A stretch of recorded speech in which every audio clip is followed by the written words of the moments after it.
안녕하세요, 임명환입니다. 오늘은 주제를 바꿔서 인물이 아니라 전투에 대해서 살펴보겠습니다. 삼국지의 수많은 전투 중에서 제일 유명하기도 하고, 삼국지에서 제일 유명하다는 것은 뻥 밀집도가 가장 높다는 것을 그야말로 뻥이 뻥을 낳은 적벽대전을 살펴보겠습니다.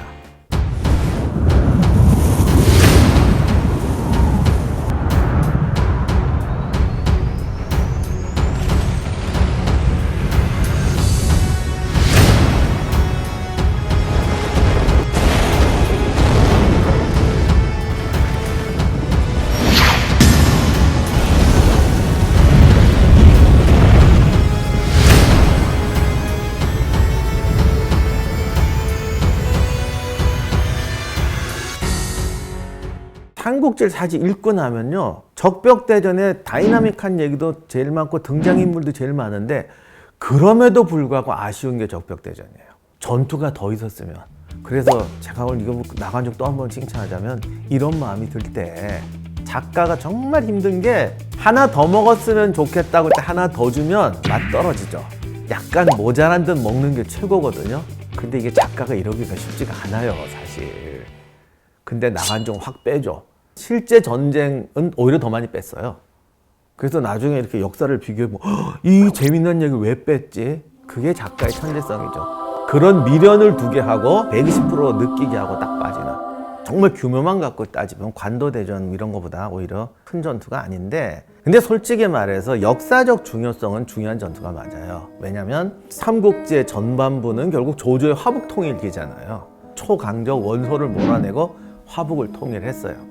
그리고 이제 남은 남쪽을 정벌하면 천하통일이다. 이래서 승세를 몰아서 치고 내려옵니다. 여기서 형주의 주인도 아니고 형주에 기숙하고 있던 유비 세력과 오나라의 손권이 조조한테 이겨버리는 바람에 천하통일이 좌절이 되고, 유비는 이거를 기반으로 촉을 먹게 돼서 삼국지의 구도가 완성이 되니까 1라운드 끝나고 2라운드로 들어간다고 할까? 아니면 형성기를 꺼내서 이제 본격적인 삼국 쟁패전으로 들어가는 데서 벌어진 게 적벽대전이기 때문에, 나간종이 보니까 정말 중요한 전투인데 스케일이 좀 작단 말이죠. 그러나 역시 천재는 천재지. 세 나라가 여기서 처음 만나는 거잖아요. 그러면 이거 좋잖아요. 역사적 배경, 현실적 필요성, 이게 만나서 적벽대전 스토리가 만들어집니다.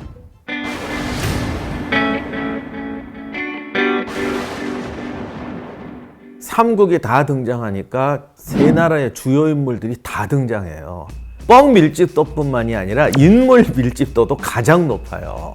그리고 조조가 언제 이렇게 살벌하게 깨져본 적이 없잖아요. 그러니 뭐 나간종이 제대로 본 거지. 이건 완전히 황금밭이야. 그러니까 마구 심자. 이게 뻥이 한두 개가 아닌데.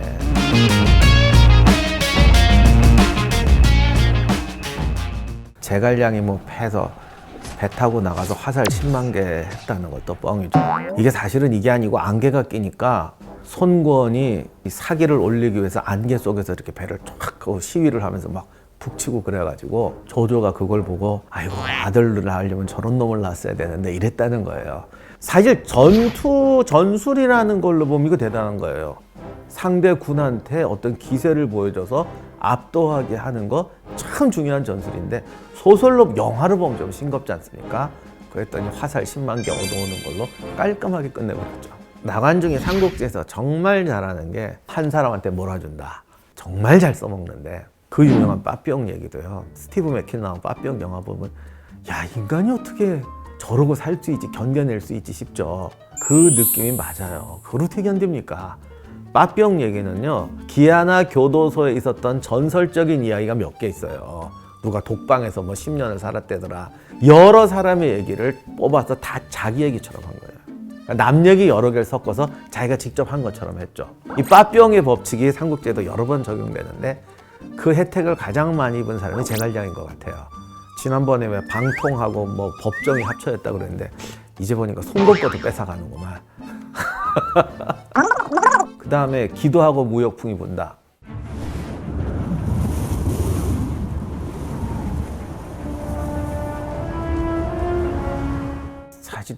하면 안 넣었을 것 같은데. 근데요, 제가 이거 비난하는 게 아니고요. 이게 소설을 보는 입장, 영화를 보는 입장에선 이게 중요한 거예요. 제가 비난하는 게 아니고요. 역사적으로 아무 의미 없는데 문학적으로는 이거 중요하거든요. 삼국지의 성공 비결 중에 하나가 종합 선물 세트. 그 다음에 이제 많이 모르시는 게 조조의 그 채모, 수군지휘관 채모를 죽이는 거로 돼 있는데,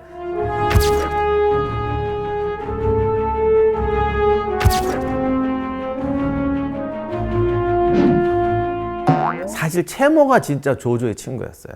스파이로 가는 장각이 그러니까 중요한 게 아니고 채모가 진짜 친구여서 채모는 안 죽고 조조와 같이 위나라로 가서 죽을 때까지 행복하게 삽니다. 아주 잘해줘요.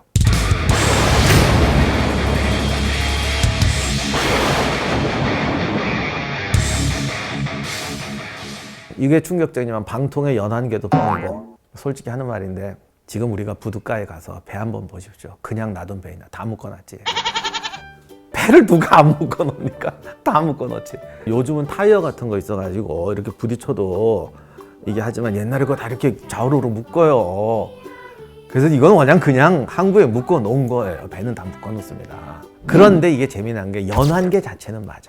근데 그거는 계략이라기보다는 아주 훌륭한 정책이었어요. 왜냐하면 조조가 대단한 게요. 관도대전 끝나잖아요. 이게 도대체 얼마나 많은 리턴 매치를 하고 드디어 이긴 거잖아요. 보통 사람은 3년은 쉽니다. 죽을 뻔한 게 몇 번인데. 그래서 원소라는 강대한 적을 물리쳤으면 이제 좀 쉬자.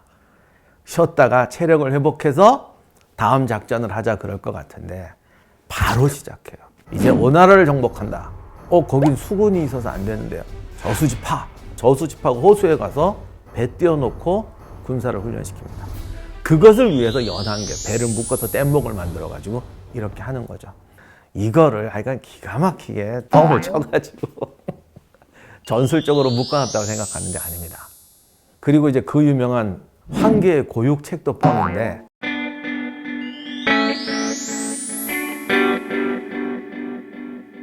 황계의 고육책은요, 이게 어떻게 된 거냐면, 오나라는 사람들도 현실안주가 강한 데다가 당시 기록에 이런 말이 있어요. 영웅호걸이 주와 군에 퍼져 각지의 주인에게 충성한다. 이 주인도 족벌인데 말이죠. 그래서 군주와 신하 간에 두터운 관계가 없었다. 이게 뭐냐면 딱 봉건 시대에 왕은 위원장이죠. 나는 내 주인한테, 또는 영주는 독립적 권력을 가지고 당신은 위원장이지 무슨 왕이야. 송건이 뭐 황제가 돼봤자 자기한테 좋은 게 뭐 있어. 당신 대표로 항복해. 그럼 우리 그냥 이대로 살 거 아니냐, 이런 생각을 했던 거죠. 그래서 조조가 쳐들어왔을 때 항복하자고 그래요. 왜 싸워? 그런데 국가주의자였던 주유나 장소같이 손책을 따라다녔던 이 구신들은 싸우자 이러는 겁니다. 송건도 싸우자고 그런다. 조조 입장에서는 당연히 항복하자는 애들이 이기기를 바라고, 누군가가 나타나서 여기서 딱 돌 하나만 얹으면 항복인데 애타게 기다리고 있는데 황계가 항복하게 편으로 돌아섰다 이겁니다. 아마 황계가 꽤 영향력이 있었던 것 같아요. 쉽게 말하면 저울추를 바꾸는 하나의 돌이죠.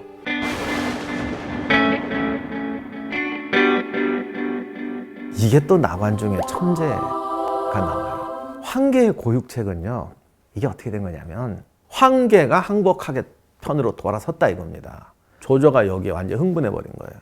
지금까지 계략에 넘어가지 않는 천하의 조조가 황계가 항복한다고 편지를 보내니까 의심은 했죠. 당연히 너 가짜 아니니? 너 가짜 같은데 내가 너 분명히 가짜 같은데도 난 믿어줄게. 너 잘해라. 이렇게 갔어요. 바보짓이잖아요. 조조도 이럴 때가 있더라고요. 사람은 누구나 자기 앞에 큰 이익이 생기거나 오래 소원하던 일이 벌어지려고 그러면 좋게 생각하는 경향이 있잖아요. 자기한테 유리하게. 천하의 조조도 그 의심을 버리더라고요. 그런데 나관중이 보니까 좀 이상하잖아. 이러면 안 되거든. 그래서 하나를 더 넣었죠. 고육책을. 두드려 맞는 걸 넣고 뭐 편지 조작하고, 야, 그런 거 보면 정말 나관중은 철저하게 관객 입장에서 보는 거예요. 우리 같으면 야, 이거 좀 안 믿겠어. 임마, 이거 역사적 진실이야. 역사책에 나오는데 네가 왜 따져? 이래서 제가 책을 많이 못 팔아먹어요. 나관정처럼 철저하게 관종 입장으로 가니까 이거 안 되겠는데 하고 양력을 쳐버려서 고육책을 치죠.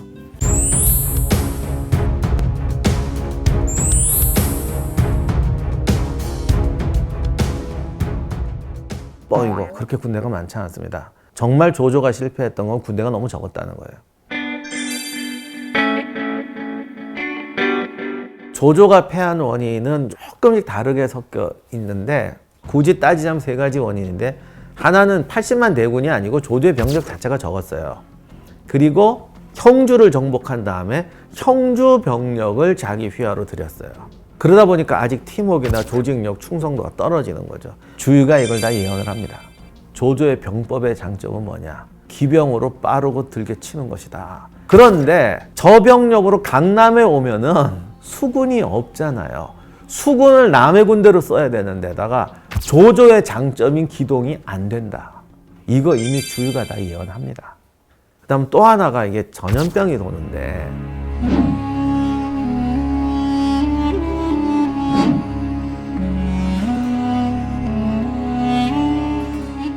이 전염병의 정체가 뭐냐? 오래전에 어느 중국 분이 쓴 책에 보면은 기생충이 뭐 있다고 그러더라고요. 근데 이 요즘은 아시지만 우리는 기생충 하면 회충 이런 것만 생각하는데 저기 중국이나 시베리아나 이런 데가 무서운 기생충들 많아요. 뭐 피토하고 죽는 병도 있는데 양자강 유역의 그 기생충이 폐병 걸린 것처럼 죽는다고 그러더라고요. 뭐 그런 거에 감염된 뼈도 발견됐다. 그거 아니겠냐? 뭐 이렇게 하는 설도 있는데 저는 개인적으로 그게 100% 기생충이었겠냐. 이런 병 저런 병 오만 병이 다 도지지 않았을까라고 생각합니다. 왜냐하면 기본적으로 군대란 사람을 모아놓기 때문에 옛날처럼 이 의학을 모르던 시절에는 모아놓은 병이 안 날 수가 없어요. 근데 이게 또 더 특이한 게 자기 문화권, 기후대랑 다른 지역으로 가잖아요. 병이 더 나요. 이게 왜 그러냐면 옛날 분들은 의학이라든가 과학적 지식은 부족해도 경험적인 게 있어요. 예를 들면 뭐 집에 난방을 이렇게 한다거나 뭐 밥을 할 때 뭐 요리를 이렇게 한다 이런 게 알고 보면 경험적으로 이게 제일 탈이 안 나는 거야. 근데 타북의 건조한 지역에 있던 사람이 습한 양자강 지역으로 간단 말이에요. 그러면 자기 하던 대로 하거든요. 이게 안 맞는 거죠. 제가 옛날에 들은 얘기인데 우리나라에서는 소나무가 아주 좋은 목재예요. 일본에 가서 목조 건물을 짓는데 한국 소나무로 지었어요. 1년도 안 돼서 곰팡이가 나고 다 썩어버리는 거예요. 만약에 우리가 소나무 상자에 음식을 담아갔어요. 아주 좋은 건데 양자강에 갔더니 먼저 더 썩어버리고 곰팡이가 날 수도 있다는 거잖아요. 음식이 더 빨리 상할 거고 그러면 여기서는 식중독, 뭐 티푸스 온갖 병의 원천이 되는 거죠. 그렇기 때문에 이 전염병이 한두 가지가 아니었을 거고 기본적으로는 군대가 경험해보지 못한 낯선 지역에 갔을 때 벌어지는 불행 중에 하나였다고 생각됩니다. 오서에 보면은 여단계 얘기도 잘 안 나오고 심지어 오서에 뭐라고 돼 있냐면 주유와 노숙이 항전론을 주장해서 각기 10,000명을 거느리고 진군을 했다. 교두보를 확보하고 깨트리니까 남아있는 배에 불을 지르고 군대를 이끌고 물러났다. 그 화공을 하긴 했던 건 맞는 것 같은데 그걸로 확 일거에 태운 게 아니라 그냥 교두보 확보하는 수준이었던 것 같습니다.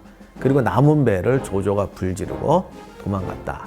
사졸은 굶주리고 역병이 유행해서 죽은 자가 대부분이었다. 이건 다른 나라의 얘기가 오서에서 오나라 역사에서 말하는 거예요. 우리가 패 죽인 애보다 지네들 스스로 죽은 애가 더 많다. 이렇게 말하면 아니 원래 자기 나라는 과장하는 법인데 그렇게 때려 죽였다고지 왜 저렇게 썼을까라고 생각하는데 이 사람들은 전투의 승리보다 이런 전략적 승리가 더 위대한 승리라는 거를 포인트를 준 거예요. 조조가 운이 없어진 게 아니고 이렇게 이기는 게 더 위대한 승리라는 걸 아는 거죠. 그러면 조조같이 똑똑한 사람이 그걸 왜 못했을까? 지금까지 조조는 늘 물 들어올 때 노 저으면서 확 해결했거든요. 근데 진짜 노 젓는 동네로 오니까 노가 안 저어지는 거지.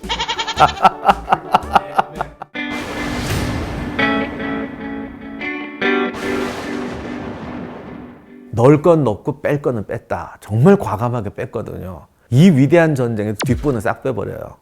그러니까 이게 삼국지 구도 때문에 어떤 건 살고 어떤 건 죽었는데 삼국지 연인은 형주를 완전히 점령한 다음에 이걸로 촉을 점령한 거로 되어 있는데 사실은 그렇게 안 되고 조조가 주력군을 끌고 후퇴했을 뿐이고 형주에는 위나라의 진짜 맹장 중에 하나인 조인, 서황 이런 애들이 찍혀서 형주의 중심은 양양인데 이 사실은 양양이 내내 조조한테 있었어요. 적벽 후에도 한 오랫동안. 그러니까 우리가 생각하는 것처럼 형주를 유비가 다 먹은 게 아니에요. 사실 전쟁으로 보면 적벽보다 치열했던 게 적벽 후예요. 예를 들면 강릉 같은 경우는 오나라 군대가 1년을 포위한 끝에 강릉을 점령합니다. 그리고 유비는 형주를 완전히 장악한 게 아니라 일부만 장악한 다음에 그 병력을 갖고 과감하게 촉을 친 거죠. 유비가 이땐 조조 같았다니까요. 기회가 오니까 형주의 반만 정복한 상태에서 그냥 촉으로 밀고 들어가서 단숨에 정복해버리죠. 그리고는 물 들어올 때 노젓자 그래가지고 한쪽에선 오나라 군대하고 조조 군대가 여기저기서 아직도 전투 대치 중이니까 반쪽 형주와 자기 총나라 군대를 동원해서 그냥 위나라로 협공하려고 그러죠. 이것 때문에 적벽이 진짜 클라이막스인데 오히려 여긴 또 죽였어요. 아, 그리고 여기 이제 서서가 나오죠. 서서가 축 사라지잖아요, 갑자기 원래 삼국지에서.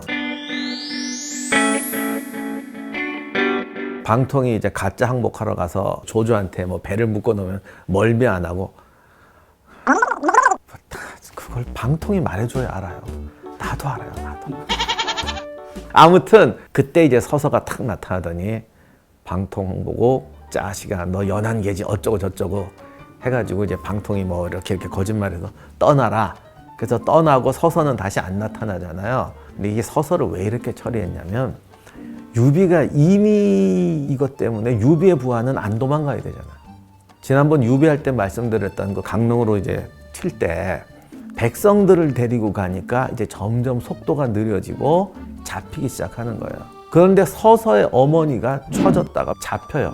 그래서 그런 건지 서서가 보니까 얘 따라다니다가 더 이상은 안 되겠다 이런 생각을 했는지 모르겠습니다. 효심 때문인지 아무튼 그 서서가 유비한테 저는 이제 여기서 그만 헤어지겠습니다 이러고 조조한테 갑니다.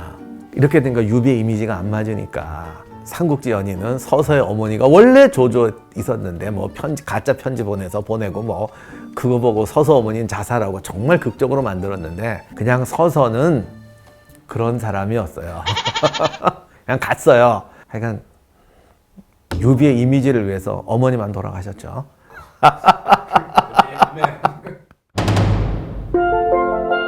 동탁의 시녀와 안방에서 얼마나 가까이 있는 사람인데 근데 여기서 이제 무슨 문제가 터지냐면 이 얘기를 해. 이때부터 여포의 파란만장한 무용담이 시작됩니다.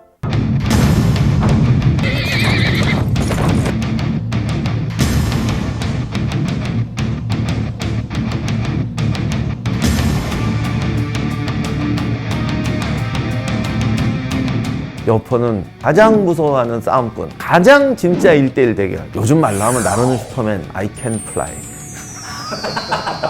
이거 찍고 이거 뻥인 줄 아셨죠? 진짜 아니다.